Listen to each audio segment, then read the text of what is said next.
Videodan da gördüğünüz kimi kişi ilə qadın arasında bir güvən testi edilir və kişi heç bir şəkildə tərəddüd etmir.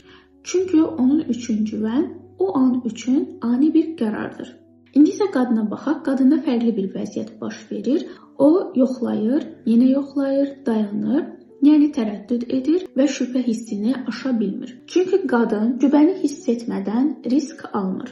Bir qadının güvəni düşündüyümüz qədər sadə deyil. Qadının güvəni mərhələlər ilə qurulur. Kiçik detallarla, davamlılıqla, təkrar olunan davranışlarla və ən önəmlisi çox həssasdır. Əgər bir dəfə qırıldısa, bədən olaraq da, zehin olaraq da, emosional olaraq da məsafə saxlayır və tamamilə güvən hissini itirə bilir.